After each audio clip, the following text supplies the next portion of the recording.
Korang pernah tak dalam sehari tu busy gila dengan kerjanya, meeting, rush deadline lagi and etc. Kadang-kadang sampai nak jawab call yang penting tu pun boleh terlepas. Itu belum kira lagi notification, memo atau update penting yang kita terbias. Kalau korang ada masalah macam tu, aku ada solusinya. Untuk mengetahui korang, owner sebenarnya memang dah lama dah aware, faham akan masalah yang pengguna hadapi di luar sana almost every day, every week throughout the year. So, mereka came out dengan solusi Honor Alpha Plan. Mesti korang curious kan? Apa bendanya tu Wiser? Honor Alpha Plan ni sebenarnya adalah satu game changer yang boleh menghubungkan semua phone dan device owner macam tablet, laptop and etc. dalam satu ekosistem lengkap dengan teknologi AI. Maksudnya peranti macam phone, tablet, laptop, jam tangan pintar, earbud owner semua boleh communicate, integrasi antara satu sama lain dan secara tidak langsung memudahkan urusan harian hidup kita. Yang paling menariknya lagi adalah Honor satu-satunya brand Android yang ada ekosistem gempak macam ni. Sebagai contoh, dengan ciri Honor Connect, kita boleh menjawab terus panggilan telefon dekat tablet ataupun laptop Honor yang sedang kita gunakan. Jadi korang tak perlulah terkejar-kejar nak jawab panggilan dekat phone.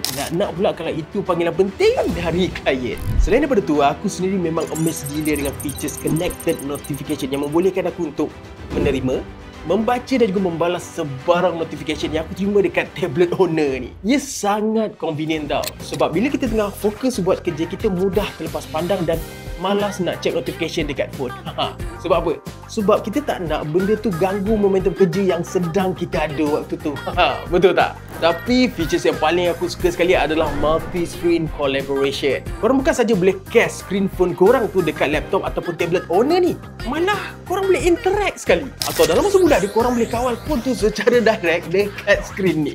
Nice kan? Dan kalau korang nak pindah file pun, simply drag any file from the phone to the tablet untuk korang transfer. Sangat mudah, tak perlu kabel ataupun any troublesome pairing process. Tak lupa juga, untuk memastikan ekosistem Honor ni dia cekap dan convenient, Honor sertakan sekali ciri Honor Share yang membolehkan kita semua sebagai pengguna untuk menghantar fail dengan cepat gila weh. Tak kisahlah sama ada dekat peranti iOS ataupun Android. Dan tak lama lagi Honor nak kembangkan ciri Honor Share ni untuk penghantaran dengan PC, macOS, Windows dan banyak lagi. Last but not least, kalau korang buat side-to-side comparison dengan other brands, kelebihan utama dekat produk-produk Honor ni adalah harga dia. Kalau diikutkan, semua peranti Honor ditawarkan dalam harga yang mampu milik dan tidak terlalu mahal.